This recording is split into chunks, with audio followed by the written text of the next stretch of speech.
Halo, selamat datang di channel Sejarah Kita. Kali ini kita akan membahas tentang tragedi kelam yang menimpa Prabu Siliwangi, raja terhebat kerajaan Pajajaran.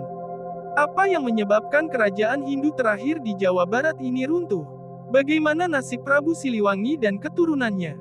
Simak penjelasan saya dalam video ini, namun sebelum kita lanjut ke videonya, jangan lupa untuk selalu menekan tombol subscribe, like, share dan komen pada kolom komentar, agar kamu tidak ketinggalan video-video menarik tentang sejarah lainnya, dari channel Sejarah Kita. Oke, mari kita lanjut ke videonya.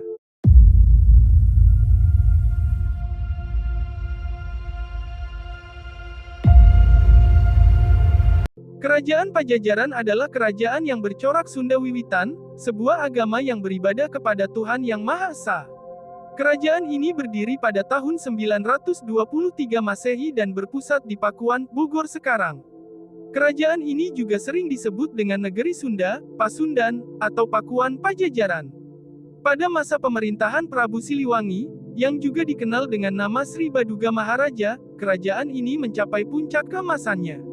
Prabu Siliwangi memerintah antara tahun 1482 hingga 1521 Masehi.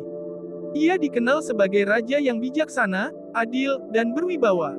Ia juga mencurahkan perhatian pada pembinaan agama, pembuatan parit pertahanan, memperkuat angkatan perang, membuat jalan, dan menyusun formasi tempur di darat.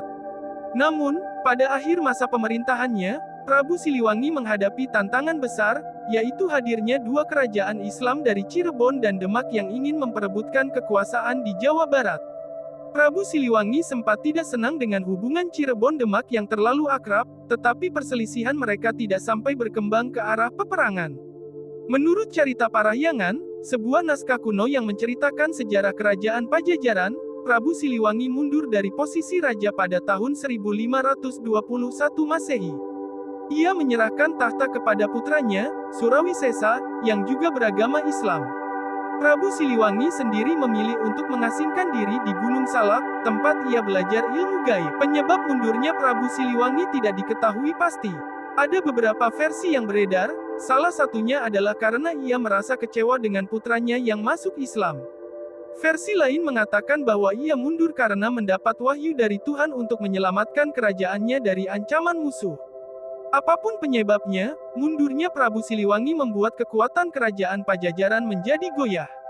Raja penggantinya, Surawisesa, tidak mampu mempertahankan kerajaan dari serangan Kesultanan Banten yang dipimpin oleh Maulana Yusuf. Maulana Yusuf adalah putra dari Sunan Gunung Jati, salah satu penyebar Islam di Jawa Barat. Pada tahun 1579 Masehi, Kesultanan Banten berhasil menaklukkan kerajaan Pajajaran. Mereka membawa Palangka Sriman Sriwacana, alias singgasana kerajaan Pajajaran, dari Pakuan. Singgasana itu kemudian disimpan di Masjid Agung Banten sebagai tanda kemenangan. Dengan demikian, kerajaan Pajajaran runtuh dan berakhir. Lalu, bagaimana dengan nasib Prabu Siliwangi dan keturunannya? Menurut beberapa sumber, Prabu Siliwangi meninggal dunia di Gunung Salak pada tahun 1535 Masehi. Ia dimakamkan di sebuah tempat yang bernama Astana Gede. Namun, ada juga yang mengatakan bahwa ia tidak meninggal, melainkan menghilang dan menjadi malaikat. Sementara itu, keturunan Prabu Siliwangi masih bertahan dan melanjutkan perjuangan mereka. Salah satu keturunan Prabu Siliwangi yang terkenal adalah Pangeran Kornel, yang juga dikenal dengan nama Pangeran Dipati Ukur. Ia adalah cucu dari Prabu Siliwangi yang berjuang melawan penjajah Belanda pada abad ke-17.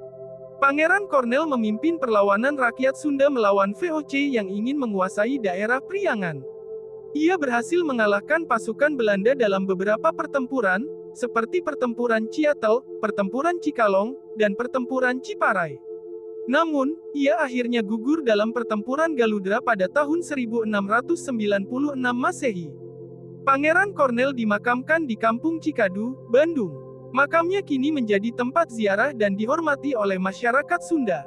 Pangeran Kornel dianggap sebagai pahlawan nasional yang melanjutkan semangat perjuangan Prabu Siliwangi. Demikianlah kisah tragis yang menimpa Prabu Siliwangi dan kerajaan Pajajaran. Meskipun kerajaan ini telah runtuh, namun warisan budaya dan sejarahnya masih tetap hidup di hati rakyat Sunda. Semoga kita dapat mengambil pelajaran dari kisah ini dan menghargai keberagaman yang ada di negeri kita. Sekian dari saya, terima kasih telah menonton video Tragedi Kelam Siliwangi, kisah runtuhnya Kerajaan Pajajaran. Semoga video ini dapat menambah wawasan tentang sejarah kerajaan yang ada di Nusantara. Jangan lupa untuk menekan tombol subscribe, like, share dan komen pada kolom komentar, agar kamu bisa terus mendapatkan video-video sejarah menarik lainnya, dari channel sejarah kita. Sampai jumpa di video sejarah menarik lainnya.